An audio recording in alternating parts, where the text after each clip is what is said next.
terminated. This is the right call. Ray also Fuck terminated. Facebook saying, being black in America. Put their ass behind bars. When you hear someone calling for help, you're supposed to help. This officer failed in the most basic human sense. And adding, what we saw is horrible. Completely and utterly messed up. The man's life matters. He matters. He was someone's son, someone's family member, someone's friend. He was a human being, and his life mattered. And around the same time, we saw the Minnesota Bureau of Criminal Apprehension say in a statement that the FBI was conducting a federal civil rights investigation. Also saying the State Bureau was conducting its own investigation at the request of MPD. And what do you need to investigate? The Attorney's Office said that it was helping with the investigation, and at the end of the investigation, the findings will be presented to our office for consideration of prosecution. Right, so there we see the official response. What will maybe prosecute the guy that but of course, there were many had a knee on the guy's neck for 5 minutes. Politicians like Governor Tim Walz tweeting, the lack of humanity in this disturbing video is sickening. We will get answers and seek justice. Ilhan Omar, the representative from Minneapolis and its surrounding areas, wrote on Twitter, Black Lives Matter isn't just a chant, it's call for justice. It's a call for our humanity to be recognized. This must stop. There needs to be an immediate DOJ investigation into this. But they're also saying in a post later that she, along with 2 Minnesota senators and another representative, have written a letter to the U.S. Attorney for Minnesota calling for an investigation into the death of George Floyd at the state, county, and federal level. Why do you need to investigate this?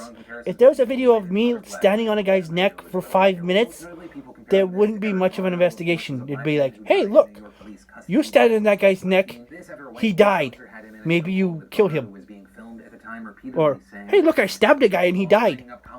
Of course, the NFL player who kneeled during the national anthem to protest police brutality against African Americans. With people sharing a photo of Kaepernick kneeling on the field trying to raise awareness right next to a photo of Chauvin kneeling on Floyd's neck. Right, and understand more than just Twitter is calling for the officers involved here to be charged. Right, as of recording, they have not been arrested, and to that point, we saw Frey calling on the Hennepin County Attorney. Don't arrest him instantly. Their attorney have demanded that the 4 officers on the scene be charged with murder. On Tuesday, we saw Floyd's cousin saying they need to be charged with, because what they did was murder, and almost the whole world has witnessed that because somebody was gracious enough to.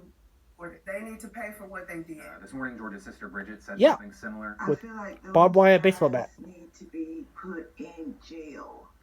They murdered my brother. With the family also retaining the legal services of Ben Crump, and if that name sounds familiar, it's because he's also representing the family of Ahmaud Arbery, and he's really hit on how long Floyd was under that officer's knee. Because remember, it was 9 minutes, not 1 minute, not 2 minutes, not 3 minutes, not 4 minutes, not 5 minutes, not 6 minutes, not 7 minutes, not 8 minutes, 9 minutes on his neck.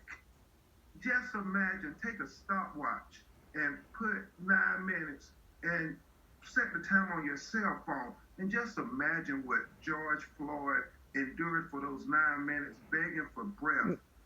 Yeah, hold your breath for 9 minutes. You can't do it. It's physically not possible. Massive protests taking place yesterday afternoon and evening. People coming out with signs demanding justice for George Floyd and that the police be held more accountable for their actions. For a while, it was a peaceful protest. Hundreds of demonstrators came out, with some saying that these rivaled the protests back in 2016 when Philando Castile was killed by an officer. The protests starting at the intersection where George was killed, where they chanted, "I can't breathe," and "No justice, no peace." I can't breathe. I can't breathe. No justice, no peace. Prosecute the police. And at around 6 p.m., the protest turned into a march, with the crowd moving to the 3rd Police Precinct, where many of the protesters believed that the officers involved were based out of. When they arrived, things quickly escalated. We've seen many outlets in the police claiming that a small group of people began to vandalize the precinct, and from there, more joined, and saying it's that led to police showing up in riot gear to fire tear gas and flash grenades into the crowds to disperse. You don't need to tear gas them to stop them. Bring the fucker that stood on the guy's neck and either put him behind bars or throw him to the wolves. But ultimately, with all of that said, that is where we are with this story.